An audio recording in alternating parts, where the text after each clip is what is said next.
안녕하세요. 이제 진짜 나라가 이제 휘청거릴 정도 수준으로 이제 흘러가고 있다라고 보면 맞겠습니다. 이제 예정된 부실폭탄입니다. 갑작스럽게 터지는 몰랐던 사실들이 아니라 다 알고 있는 일들이 이제 터지는 겁니다. 그런데도 갑작스럽게 터진 것처럼 포장하고 갑작스럽게 벌어진 일인 것처럼 국민들에게 설명할 겁니다. 어쩔 수 없다라고 얘기하면서요. 경제수장이라고 하는 놈들이 전부 다 거대한 사기극에 동조한 공범들입니다. 그들을 절대로 그냥 묵인하고 모른 체하고 그냥 놔둬서는 안 될 것 같다는 생각이 듭니다. 지금 법사과 사기, 부동산 거품, 이제 관련 업계들과 조작한 그런 네트워크 범죄인데도 뭐라고 얘기할 거냐? 국민들이 흥청망청 가소비해서 나라를 망쳤다라고 국민들에게 아마 그 모든 책임을 떠넘길 겁니다.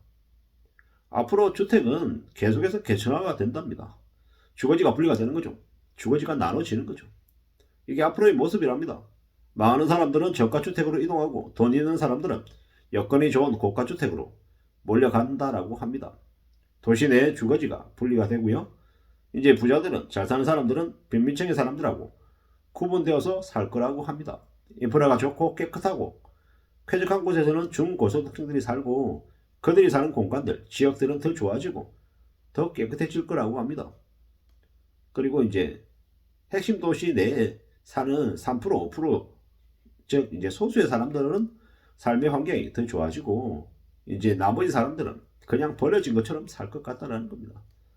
이제 빈부격차가 더 심해지고 양극화가 더 이제 치열해지겠죠. 우리가 이제 그런 생각들을 많이 합니다. 자기 자신을 비하하고 의욕도 없고 그냥 되는 대로 살자 뭐 이런 생각들을 하는 이들이 많답니다. 우리가 젖어들고 패배감에 그냥 뭐 이래도 저래도 내가 할 수 있는 건 뭐 없는데 그냥 그냥 자포자기 하자. 내가 뭐 공부한다고 성적이 오르겠냐? 내가 뭔가를 애쓴다고 발버둥을 친들 나의 인생이 특별하게 바뀌겠냐? 이러는 게 제일 무섭답니다. 우리가 보는 드라마, 영화, 소설 이런 것들이 우리에게 알게 모르게 영향을 주고 있는 거죠. 뉴스도 마찬가지고요. 이제 그런 것들을 보면서 우리는 하층민으로 저 지하로 노예가 돼서 추락해서 그냥 순응하며 사는 그런 삶을 절대로 용납해서는 안 된다는 겁니다. 거부해야 되고 반항해야 되고 삐뚤어져야 되고 비주류로서 할 말 못할 말을 다 하면서 살아가야 될 것 같다라는 겁니다. 젖어드는 게 제일 무섭다는 겁니다. 어디에 있든 무엇을 하든 내가 최선을 다하고 도전해야 된다는 겁니다. 숙명 같은 거 없다라고 생각해야 되겠습니다. 참 요즘은요 이래저래 사람들이 많이 수능하고 수그러들고 입 다물고 조용히 사는 것 같습니다. 근데 조용히 살지 않아야 된다. 비록 지금 이제 사는 건 저 하층민 시궁창에 살아도 의지가 넘쳐야 되고 패배감, 열등감 이런 것들을 부수면서 나의 인생을 나의 삶을 만들어 가야 되겠다라는 겁니다. 젊어서 가난한 거 당연한 건데 뭐 젊어서도 부자이고 되게 부유한 걸 바라게 하고 그런 것에 취하고 흥청망청거리고 이러면 어떻게 되겠습니까? 일확천금에 빠져 살면 삶이 괜찮아질 수 없다는 겁니다. 그냥 개돼지 되는 거죠. 어떻게 되겠습니까? 어떻게? 카지노, 도박, 강원랜드, 정선 이런 이미지에 빠져서 그냥 여유 부리면서 흥청망청거리고 지내면요. 이제 삶이 이제 좋아질 수가 없죠. 우리가 뭐 아주 멋진 슈트를 입고 스포츠카를 타고 다니고 명품 뭐 장신구를 착용하고 아주 멋있게 사람들 앞에 나서서 이게 길입니다. 이렇게 하십시오. 제가 볼 때 여러분들은 행운아입니다. 저를 만났기 때문에 제가 뭐 이런 얘기를 하면 어떻게 되겠습니까? 나중에 지나면 그렇게 말하는 사람이 그 듣는 사람들 자기들 고객이라고 하는 사람들의 돈을 다 빨아가서 자기만 잘 먹고 잘 사는 그런 추악한 놈이 이제 되는 거죠. 이게 무서운 현실입니다. 절대로 쉽고 만만하게 생각해서는 안 될 것 같다는 겁니다. 근데 지금의 세계는 미스미디어, SNS나 아니면 언론이나 전문가라고 하는 놈들이 청년들에게 자꾸 부추깁니다. 빚내서 뭘 하라고 자꾸 꼬드기고 있는 중입니다. 어처구니가 없죠. 그렇게 빚내고 흥청망청거리고 쉽게 살다가 인생이 괜찮습니까? 다 쓰나미처럼 다 쓸려간다는 겁니다. 지금도 여전히 청년들에게 꼬드기고 있죠. 신혼부부들한테 1%대 대출해 줄 테니까 집 사라고 꼬드깁니다.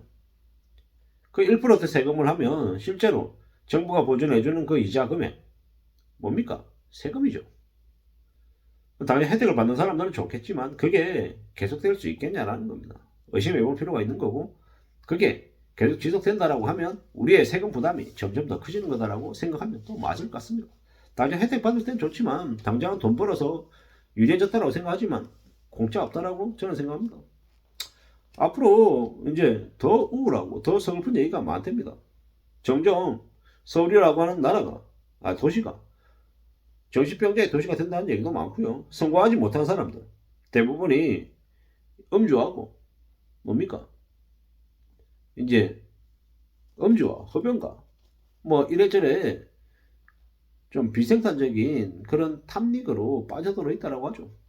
주식 같은 투기도, 코인 같은 투기에 인생을 걸기도 한답니다. 왜겠습니까?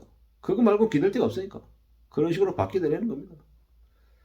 참 이런저런 많은 생각들이 듭니다. 상실감과 우울감, 패배감 이런 것 때문에 되게 사람들이 별로 안 좋답니다. 겉으로 볼 때는 번지르해 보이고 대단해 보이지만 속이 엉망이고 망가져 있고 올렐 하는 사람들이 많다는 겁니다. 이런 얘기들을 듣다 보면 어떤 생각이 드냐?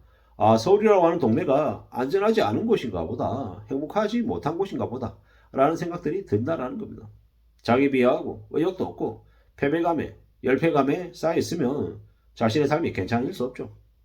비록 지금 사는 삶이 별로이더라도 도전하고 성취감을 가지고 좀 더 강하게 단단하게 나의 삶을 좀 만들어갈 궁리를 해야 되는데 쉽지 않더라는 겁니다. 그런 쉽지 않은 삶을, 힘들고 어려운 삶을 어떻게 살아가야겠냐, 어떻게 마음을 먹어야겠냐, 잘 궁리해야 될 것 같습니다. 우리가 드라마를 보고 영화를 보고 소설을 보고 하더라도 너무 뭡니까? 뭐 백마탄 왕자, 뭐 숲속의 공주 같은 왕자 공주 이렇게 떠받들어주는 그런 거 말고 있잖아요. 저 밑바닥에서도 열정적으로 도전적으로 살면서 자신의 삶을 개척해 나가는 그런 스토리를 많이 접하는 게 좋을 것 같습니다.